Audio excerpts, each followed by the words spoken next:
और आगे बढ़ेंगे जहां छत्तीसगढ़ के ग्रामीण क्षेत्रों में चल रहे चुनाव में सत्ता पक्ष के दबाव में चुनाव प्रभावित करने के आरोप लगे हैं। इस चुनाव के बीच अलग अलग जिलों में निर्विरोध निर्वाचित होने के भी आरोप लगाए गए। विपक्ष के विधायक ने सदन में आरोप लगाते हुए वॉकआउट कर दिया। इसको लेकर हमारे संवाददाता हिमांशु पटेल ने कांग्रेस विधायक अनिला भेड़िया और सावित्री मंडावी से खास बातचीत की।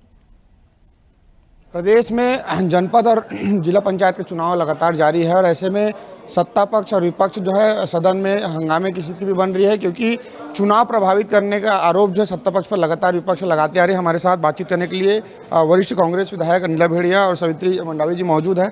मैम, आपके निर्वाचन क्षेत्र में क्या ऐसी स्थिति बनी कि आपको प्रदर्शन करना पड़ा? हमारे अध्यक्ष उपाध्यक्ष जनपद सदस्यों का चुनाव होना था। वहाँ पे पूरी प्रक्रिया, शासन की भी पूरी प्रक्रिया हो गई थी, टेबल लग गया था, इनको चस्पा हो गई थी कि अंदर जनपद कार्यालय में सिर्फ प्रत्याशी ही अंदर जाएंगे, बाहर नहीं जाएंगे। तो सारे अंदर चले गए। अंदर जाने के बाद वहाँ सुनाई को मिलता है, सुनने को मिलता है कि अब निरस्त हो गया। तो भाई निरस्त हो गया, ना कोई लिखित में जानकारी, ना कोई मौखिक जानकारी। फिर कलेक्टर से भी बात किए तो उसने भी देखता हूँ बोले। फिर उसके पहले बोले कि सीईओ को पूछी तो एसडीएम की तबीयत खराब है, निर्वाचन अधिकारी की, इसलिए नहीं हो पाएगा। फिर हम लोग दबाव बनाए, सब प्रक्रिया होने के बाद आप कैसे निरस्त करोगे। फिर एसडीएम आया, तब तक वो एसडीएम ठीक हो गया, मतलब नहीं कराने का बहाना कि तबीयत खराब है। आए फिर बताए, लिखित दिया तो लिखित आपके पास आदेश था तो सदस्यों को आप 12 घंटा पहले, 24 घंटा पहले, जैसे एक दिन पहले देना चाहिए, तो फिर ऐसी नौबत नहीं आती। पर उनकी सोची विचारी योजना थी कि इन सदस्यों को बुलाएंगे और बिखराएंगे ताकि हम इन्हें खरीद के अपना अध्यक्ष बना पाएँ।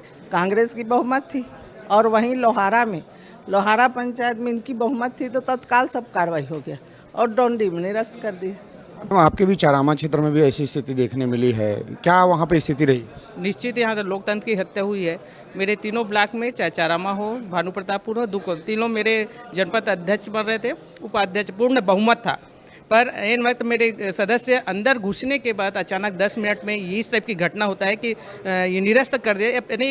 यानी पहली बार ऐसे सुनने को मिला। यानी अंदर जाने के बाद जो है निरस्त कर दिया जाता है। तो कहीं ना कहीं शासन प्रशासन जो है इसमें सबका खेल। यहाँ पर हमारे चूँकि कांकेर जिला का हुआ है, मेरा निरस्त कर दिया। कांकेर अगर निरस्त होना था, पूरा कांकेर जिला का होना था। चूँकि कांकेर जिला में विधायक है बीजेपी के, उन्होंने अपना कल उस दिन कर लिया, उनकी बहुमत है तो उन्होंने वो चुनाव करा लिया। लेकिन मेरा जब पूर्ण बहुमत मिला तो वहाँ निरस्त करा दे, तो यहाँ पर लोकतंत्र की हत्या हुई है।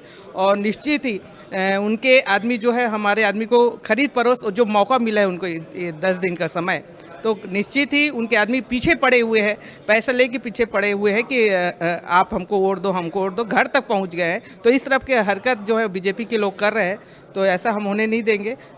चूँकि हमारे कार्यकर्ता जो है एकदम अडिग है और हम जीत निश्चित ही हमारे जनपद अध्यक्ष उपाध्यक्ष जीत के आएंगे। तो ये थे अनिला भेड़िया और सावित्री मंडावी, जिनके निर्वाचन क्षेत्र पे जो है अनियमितता के साथ साथ जिस तरह से उनका आरोप है कि सत्ता सरकार के दबाव में चुनाव प्रभावित किया गया और अपने जो कांग्रेस के जो बहुमत था वहां पर चुनाव प्रभावित किया गया। कैमरामैन मनोज के साथ हिमांशु पटेल, रायपुर।